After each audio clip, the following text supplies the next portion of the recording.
Afternoon here, Dave talking about alcoholism again. I'm an happy chap. I'm an happy chap at the moment. Bald head, shaved face, feel like new, smooth as a baby's bum. Right, yeah. I was just having a laugh to myself. I was thinking back in years I've suffered with addiction. And in one of the periods when I was 10 years sober, I applied for a job working at an alcohol unit for alcohol addiction.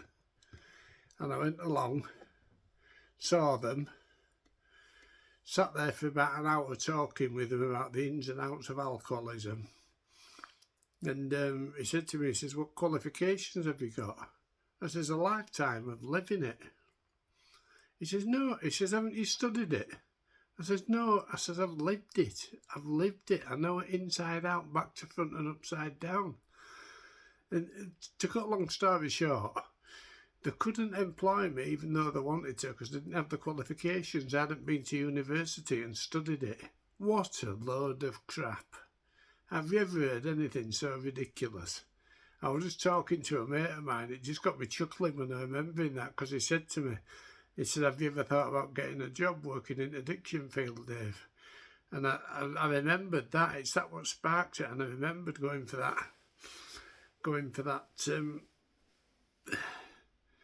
job, and that's it. A lifetime of living with alcoholism, 45 years of living with alcoholism is no good. But yet, if you've got it wrote on a piece of paper to say you've been to college or university and got qualifications, you're all set to go. Which I know, and you'll know, that's ridiculous. Because for one, I've had to see all these people over years. I've had to go see counsellors and what have you that have got qualifications, and I just run rings round them. I'd go in and they'd say to me, "How are you doing with drinking, Dave?" I'd say, "I'm all right, yeah." "How many have you had today?" "I've just had 3 cans. Total lie. I'd probably had two spirit bottles as well, 2 bottles of spirit, and about 20 cans. "Oh, well done, you're doing really good," they'd say.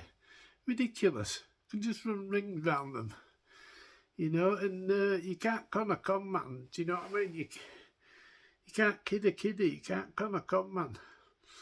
But I think I'd have been alright with that job, but never be. No, but I've heard that in America they do employ ex-addicts to work in these places, but over here in England, in the UK, they want qualifications.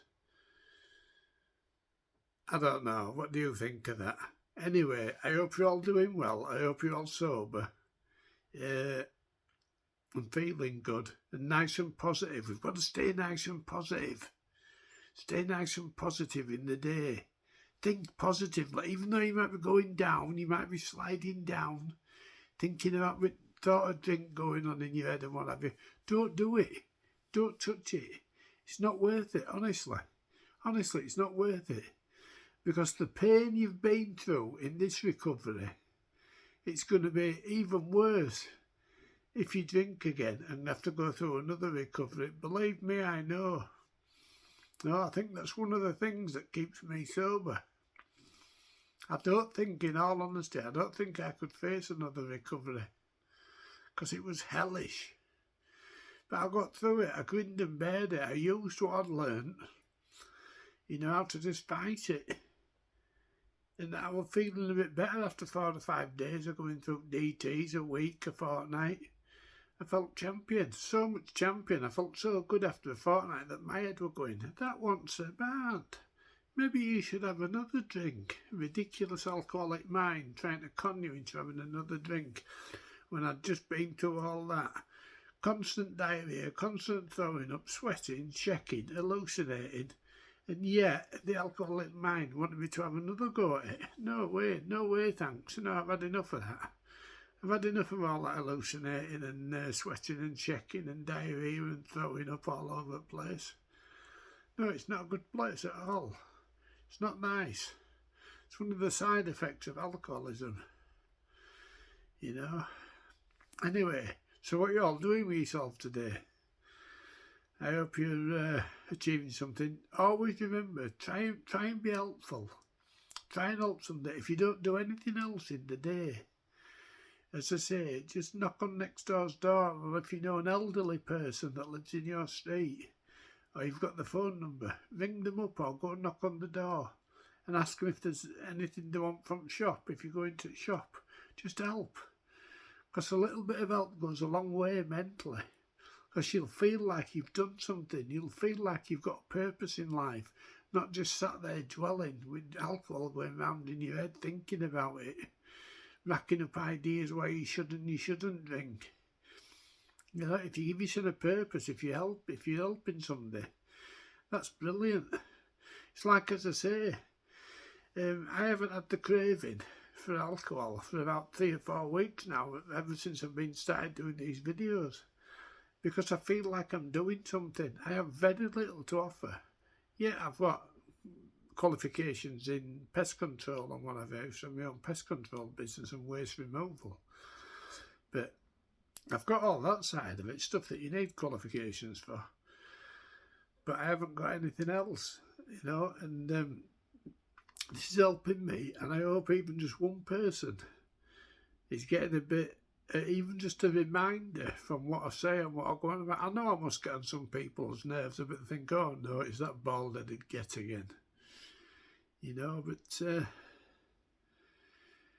just gotta try and get on with it and make the most of the day, because we're all good people. Underneath it all, we're good people. We might be complete and utter twats while we're drunk and drinking and conning and cheating and thieving and trying to get money to buy a drink.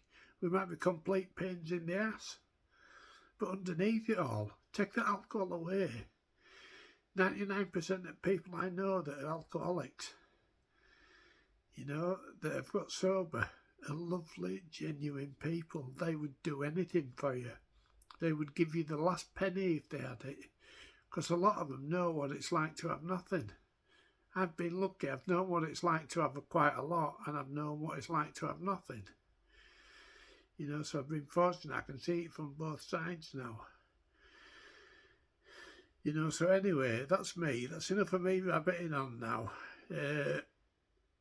I hope you're all doing okay, and I will be back this evening at some point with another video. I'm thinking, if anybody's got any ideas of what you would like me to talk about or touch on, message me, put it in comments or something, and I'll see what I can do, okay? Stay sober, stay positive, and help somebody. Catch you later. Bye.